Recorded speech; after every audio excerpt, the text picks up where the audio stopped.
야곱이 형과의 그 갈등을 해결하지 못하고 이제 집을 떠나게 됩니다. 집을 떠나면서 일어난 일을 우리가 28장에서 확인해 볼 수 있는데 같이 보겠습니다. 이삭이 야곱을 불러 그에게 축복하고 또 당부하여 이르되 너는 가라한 사람의 딸들 중에서 아내를 맞이하지 말고 일어나 밧담 아람으로 가서 네 위조부 부두엘의 집에 이르러 거기서 네 위삼촌 라반의 딸 중에서 아내를 맞이하라. 전능하신 하나님이 네게 복을 주시어 네가 생육하고 번성하게 하여 네가 여러 족속을 이루게 하시고 아브라함에게 허락하신 복을 네게 주시되 너와 함께 네 자손에게도 주사 하나님이 아브라함에게 주신 땅 곧 네가 거류하는 땅을 네가 차지하게 하시기를 원하노라. 사실 이와 같은 고백이 27장에 나왔어야 맞는 거예요. 그렇죠? 지금 이제 이삭은 이렇게 일이 전개되고 난 후에 하나님의 뜻을 어떻게 해요? 받아들이고 그 하나님의 뜻을 받아들이는 가운데 야곱을 지금 축복하고 있습니다. 그러니까 이런 일들이 27장에 나이가 많았을 때 그 27장에 싹 빠지고 난 다음에 이렇게 들어갔으면 얼마나 좋았을까라는 생각이 드는 거예요. 그러니까 우리들이 하나님의 말씀을 이렇게 하나님에 대한 신앙 고백을 할 때 그래서 어떤 타이밍에 고백하느냐가 아주 대단히 중요한 거예요. 이에 이삭이 야곱을 보내매 그가 밧담 아람으로 가서 라반에게 이르렀으니 라반은 아람 사람 부두엘의 아들이요 야곱과 에서의 어머니 리브가의 오라비더라. 에서가 본즉 이삭이 야곱을 축복하고 그를 밧담 아람으로 보내어 거기서 아내를 맞이하게 하였고 또 그에게 축복하고 명하기를 너는 가나안 사람의 딸들 중에서 아내를 맞이하지 말라 하고 하였고 또 야곱이 부모의 명을 따라 밧담 아람으로 갔으며 에서가 또 본즉 가나안 사람의 딸들이 그의 아버지 이삭을 기쁘게 하지 못하는지라.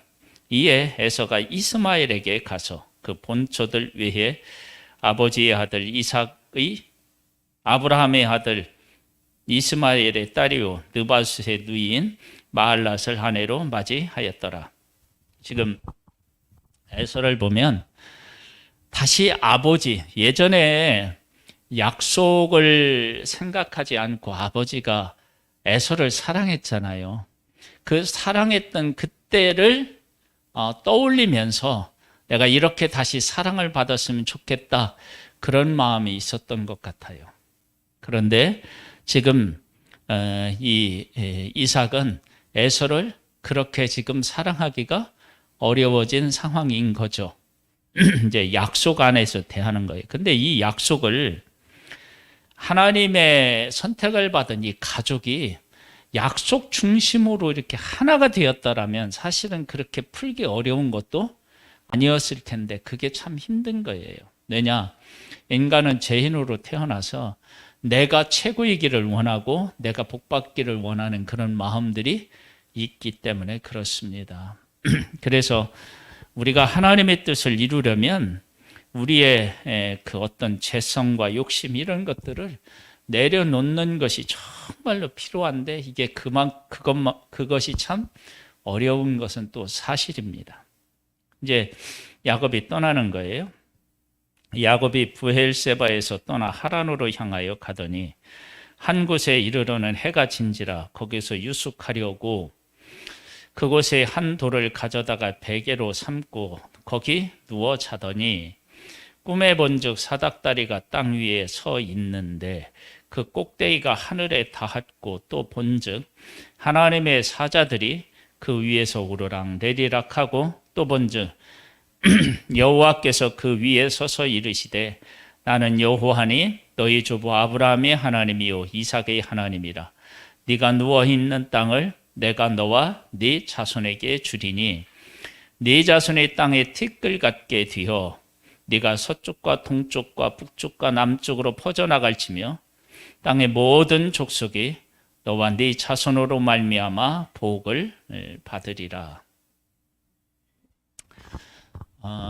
우리가 오전에 이삭의 가정에 대한 이야기를 우리가 나누었는데, 그렇게 가족들이 하나님의 약속을 하나같이 잊고 자기들의 어떤 계획이나 욕심을 따라서 이루어보겠다고 했던 이 일들, 축복을 만들어 보겠다고 했던 이 일에서 형은 동생을 죽이겠다고 하고, 이 동생은 이제 집을 떠나야 되는 상황이 되었어요. 이렇게 나아가고 있는데 하나님께서 밤에 나타나셔서, 야곱에게 나타나셔서 이런 복을 말씀하셨다. 이것은 하나님께서 아브라함을 부르시고 이삭을 부르시고 야곱을 부르시고 그들에게 하신 약속이 아니면 이 타이밍에 하나님이 나타나셔서 이런 복을 주시겠다고 약속하시는 것이 사실은 앞뒤가 안 맞습니다. 그러니까 우리들이 하나님으로부터 어떤 복을 받는데, 그 복이 우리가 어떻게 행동하느냐에 따라서 그 복이 결정되면 우리는 하나님으로부터 받을 복이 없는 거예요.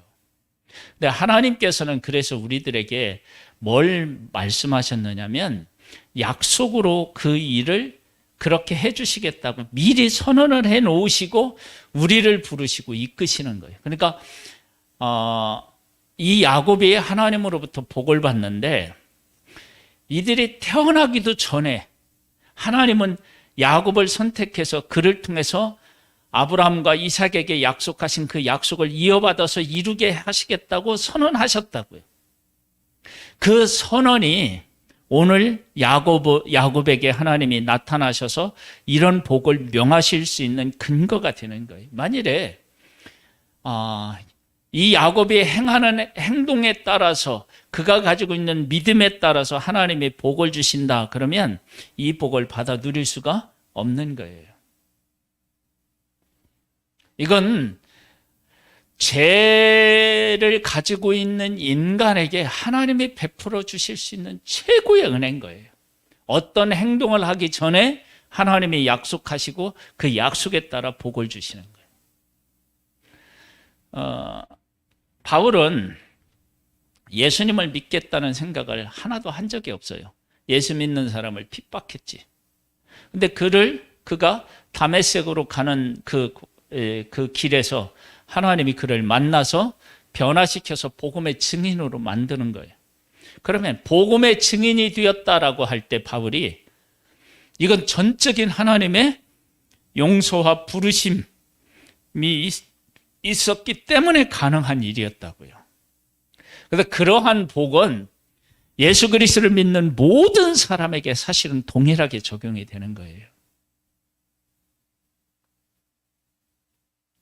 그러니까 내가 하나님으로서 복을 받는다 그럴 때 내가 얼마나 어떤 일을 행했다 그런 문제가 아니고, 하나님이 이미 약속을 하셨고 그 약속에 따라서 나에게 다가오시니까 내가 그런 복을 받는 거예요. 우리가 27장에서 확인한 것처럼 이삭의 가정이 정말로 하나님의 약속하고 어떻게 해요?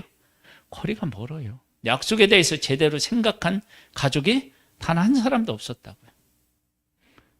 그런데 하나님이 이삭에게 약속하시고 그 약속이 야곱에게 이어졌는데, 그 야곱이 형이 무서워서 지금 도망가고 있는 그 상황에서 하나님께서 야곱에게 나타나신 거예요. 그랬더니 야곱의 반응이 어떠했느냐?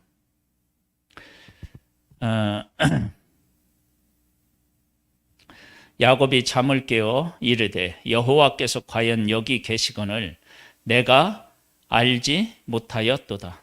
하나님이 여기 계시는데 내가 알지 못했다. 이건 장소적인 개념의 고백이라고 보면 안 되겠죠.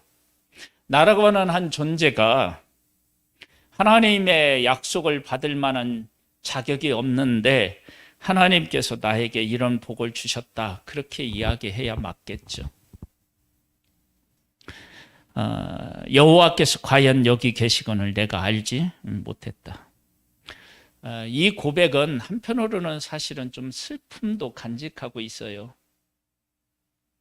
왜냐하면 내가 하나님의 막 뜻을 추구하는 가운데 이런 경우가 있으면 반대의 현상이 일어나요. 어떻게 일어나느냐? 하나님, 내가 하나님의 뜻을 추구하는데 왜 하나님이 나와 함께 하시지 않습니까? 하고 우리가 하나님을 찾는 것처럼 상황이 전개되는데 지금 여기는 하나님을 도저히 찾을 수 없는 상황이어서 도망가는데 하나님이 일방적으로 나타나신 거예요. 자, 그다음 볼까요? 여기 계시 알지 못하였도다. 이에 두려워 이르되 두렵도다 이곳이요. 이곳은 다름 아는 하나님의 집이요. 이는 하늘의 문이로다 하고. 자, 지금 이 17절의 고백도 우리가 한번 생각해 봐야 돼요. 지금 하나님께서 가장 소중하게 여기는 것은 지금 야곱이 잠을 자고 있는 그 장소겠어요? 아니면 야곱이겠어요? 야곱인 거예요. 그러면 여기에 야곱이 고백할 때 장소적인 개념보다는 내가 이렇게 형을 속이고 아버지를 속이고 장자의 명분을 빼앗고 형이 두려워서 지금 도망가는 그런 부족한 나에게 나타나서 이러한 약속을 하시니 하나님 제가 몸둘 바를 모르겠습니다. 이게 더 사실은 맞지 않겠어요?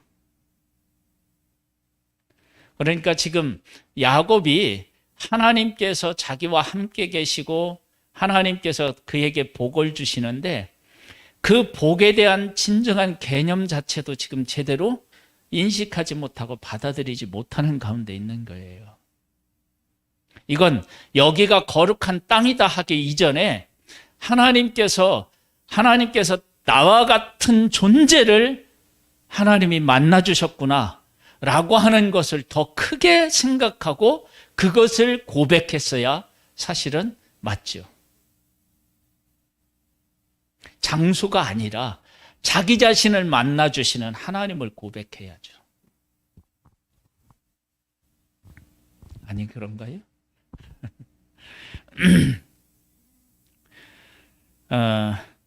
이에 두려워하여 이르되 두렵도다 이곳이요. 이곳은 다름 아는 하나님의 지지요. 이는 하늘의 문이로다 하고. 야곱이 아침에 일찍이 일어나 베개로 삼았던 돌을 가져다가 기둥으로 세우고 그 위에 기름을 붓고 그곳 이름을 베델이라 하였더라. 이 성 옛 이름은 루스더라.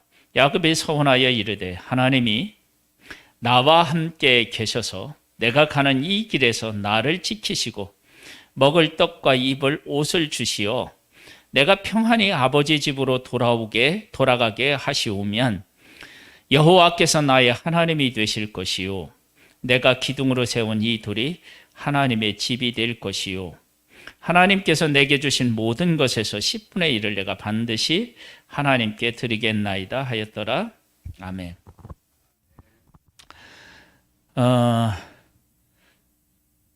하나님께서는 야곱을 지금 지키고 계시고 함께 동행하고 계시죠.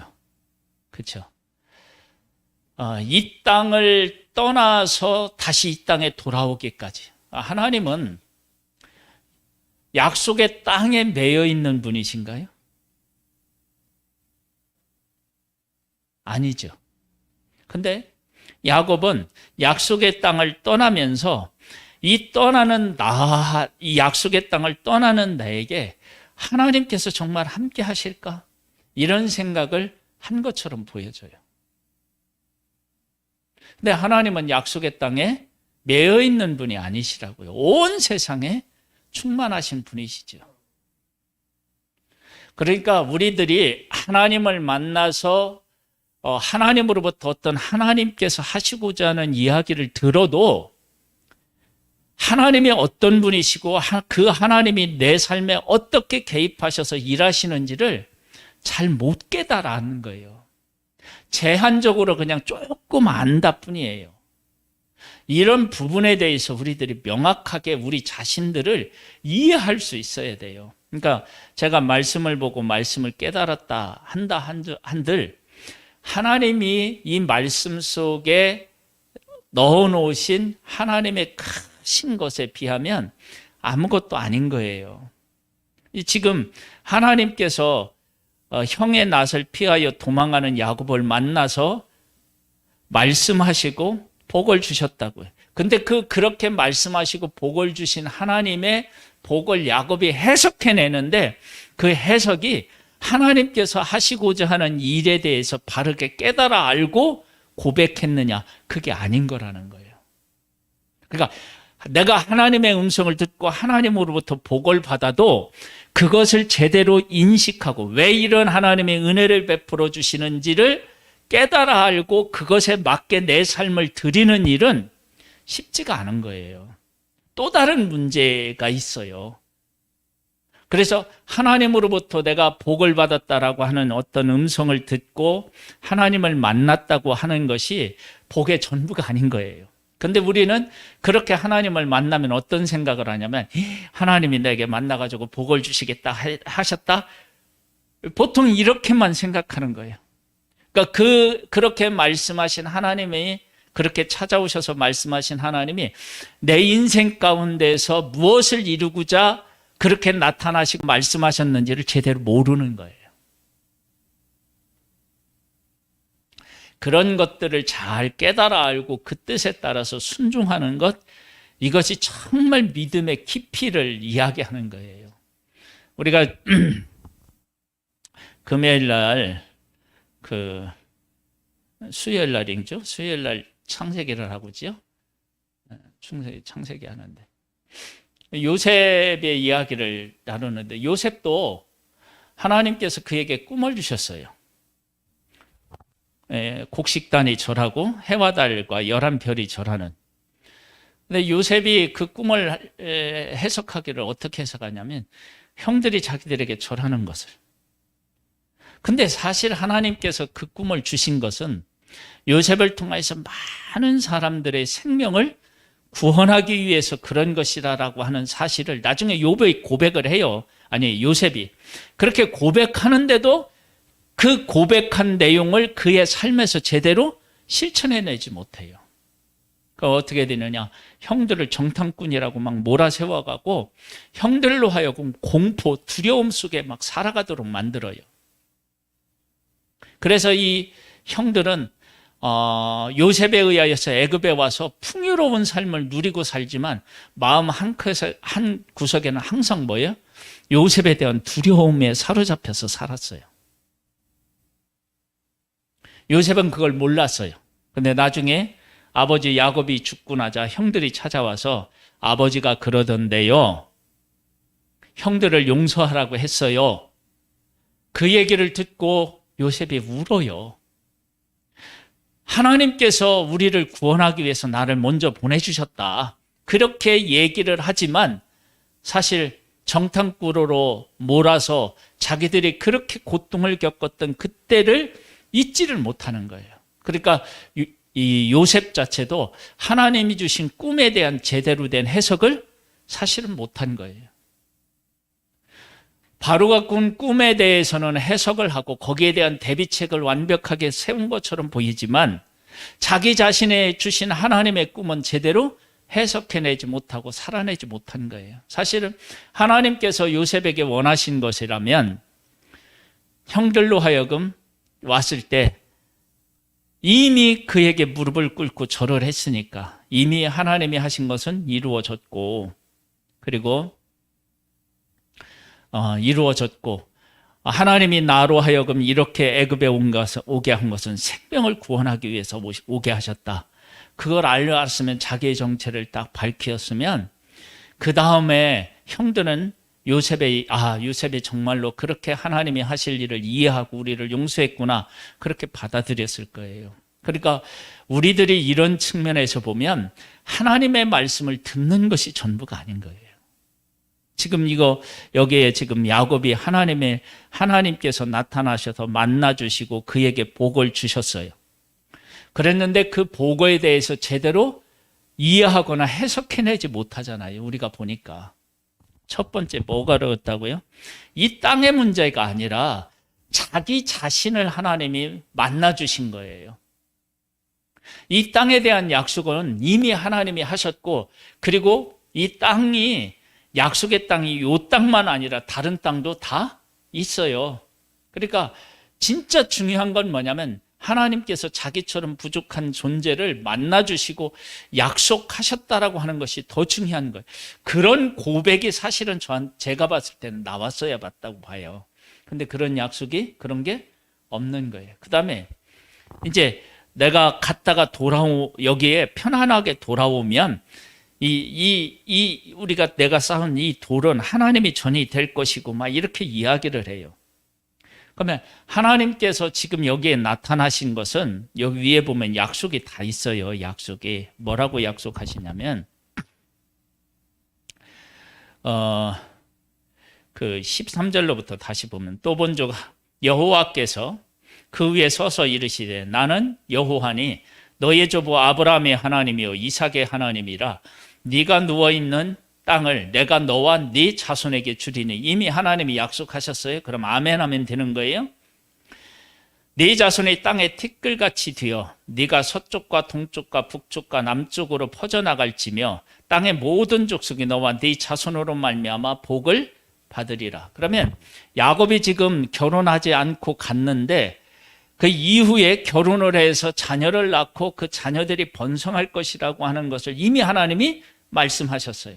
그러면 여기에 평안이 돌아오게 해주시면 이런 걸 기도할 필요가 사실은 없죠. 왜냐하면 하나님이 이미 약속하셨으니까. 그러니까 그 약속을 믿으면 되는 거예요. 내가 너와 함께 있어 네가 어디로 가든지 너를 지키고 너를 이끌어 이 땅으로 돌아오게 할지라. 하나님이 말씀하셨잖아요. 밑에 보면 하나님이 나를 지키셔서 돌아오게 하시면 이 얘기를 할 필요가 없는 거예요. 왜냐하면 하나님이 이미 약속으로 말씀하셨으니까 그 말씀하신 것을 아멘으로 받아들이면 되는 거예요. 내가 네게 허락한 것을 다 이루기까지 너를 떠나지 아니하리라. 이 약속 위에 하나님께서 하시고자 하는 모든 일들이 들어있고 야곱이 하나님 앞에 기도해서 받고 싶은 것도 여기에 이미 다 말씀하셨다고요. 그런데 야곱은 이렇게 나타나셔서 말씀하시는 하나님의 뜻과 의도를 제대로 파악해내지 못한 거예요. 그래서 우리들이 하나님을 만났다, 하나님의 음성을 들었다, 거기에만 초점을 맞출 게 아니라니까요. 왜 하나님이 나에게 나타나셔서 그렇게 말씀하시나 그 의미와 의도, 그리고 그 가운데서 나에게 말씀하신 하나님께서 나에게 주시고자 하고 나를 통해서 하시고자 하는 일들을 바르게 깨달아 알고 자기 자신을 드리는 것, 이런 것들이 정말 중요한 거예요. 그러니까 지금 야곱은 하나님을 만나고 하나님의 음성을 들었어도 그 하나님을 제대로 만나지 못했고 하나님의 음성을 제대로 듣지 못한 거예요. 우리가 그럴 수 있어요. 우리가 제대로 하나님을 만나고 음성을 들어도 하나님을 제대로 못 만나고 하나님의 음성을 제대로 못 들을 수 있다. 그러니까 들은 것이 전부가 아닌 거예요. 그것을 우리가 오전에 이삭의 가족을 통해서도 알 수 있어요. 자, 여기 이제 1절로 다시 가서 여기를 보면서요, 그 사실을 한번 다시. 이삭의 야곱을 불러 그에게 축복하고 또 당부하여 이르되 너는 가나안 사람의 딸들 중에서 아내를 맞이하지 말고 일어나 밧다마람으로 가서 네 위주부 부두엘의 집에 이르러 거기서 네 위삼촌 라반의 딸 중에서 아내를 맞이하라. 전능하신 하나님이 네게 복을 주시오. 지금 이제 정신 조금 더러운 거예요. 네가 생육하고 번성하게 하여 네가 여러 족속을 이루게 하시고 아브라함에게 허락하신 복을 네게 주시되 너와 함께 네 자손에게도 주사 하나님이 아브라함에게 주신 땅 곧 네가 거류하는 땅을 네가 차지하게 하시기를 원하노라. 지금 이제 이삭이 어떻게 해요? 정신이 제대로 좀 돌아온 거예요. 그래서 지금 하나님의 약속이, 아브라함에게 하신 약속이 자기에게 이어졌고, 자기에게 이어진 약속이 야곱에게 이어졌다라고 하는 것을 지금 인정하는 거예요. 이렇게 하나님께서 나타나셔서 일하심을 통해서 하나님의 의도와 뜻을 깨달아 알고 그 뜻 안에 나를 드리고 그 뜻을 따라 살아가는 것, 그게 믿음의 성숙인 거예요. 그게 아주 중요해요. 근데 지금 야곱은 그런 곳까지 이르지는 못했음을 알 수 있습니다. 나의 믿음은 항상 이 하나님 안에서 점검해 보고 그 하나님 안에서 나의 믿음을 자꾸 키워나가는 것, 그것이 중요해요. 다시 한번 얘기해요. 하나님의 말씀을 듣고 하나님을 본다고 해서 그게 전부가 아닌 거예요. 하나님이 왜 나타나셨고 왜 그 말씀을 하시는지 그 의미와 뜻을 이해하고 그 가운데서 살아가는 것, 그것이 바로 더 중요한 거예요. 그런 일들이 우리들 가운데 일어나서 우리의 삶이 하나님이 주시는 복을 받아 누리는 그런 복된 삶이 되기를 주님의 이름으로 축복합니다. 하나님 아버지 감사합니다. 하나님께서는 야곱을 만나 주시고 야곱에게 주실 복을 다 말씀하셨는데, 야곱은 그렇게 나타나신 하나님, 그렇게 주시고자 하는 복이 어떤 것인지를 제대로 깨달아 알지 못한 부분을 알 수 있습니다. 이삭은 야곱을 보내면서 자기가 받은 그 약속과 복이 야곱에게 이어졌다라는 사실을 인정하고, 그리고 야곱을 축복하는 모습을 보게 됩니다. 하나님 아버지, 이러한 일들이 전에 이루어졌어야 되는데 그렇게 하지 못한 이삭의 부족한 부분을 보지만, 이렇게 하나님이 하신 일을 통해서 하나님의 약속을 받아들이고 이해하고 고백하는 이삭을 보면 그는 하나님 안에서 믿음이 성숙해 가고 있구나라고 하는 것을 발견하게 됩니다. 앞으로 야곱도 그렇게 성숙한 하나님의 사람으로 세워져 갈 것인데, 이런 모습을 보면서 나 자신이 하나님을 만나고 하나님의 음성을 듣고 하나님께서 나를 통해서, 우리 가정과 교회를 통해서, 이 나라를 통해서 하실 일들을 보고, 그리고 그 일에 내가 어떻게 쓰임받는지를 알아서 바르게 하나님 안에서 살아서 승리하고 놀라운 하나님의 역사를 세상에 선포할 수 있게 되기를 소원합니다. 아버지 하나님, 우리를 붙잡아 주시고 능력을 덧입혀 주시옵소서. 지금은 우리 주 예수 그리스도의 은혜와 하나님 아버지의 독생자를 보내주신 그 크신 사랑하심과 성령님의 감화하시고 감동하시고 이끄시고 승리케 하시는 역사가 예배를 드린 사랑하는 성도들 위해 이제로부터 영원토록 함께 있을지어다. 아멘.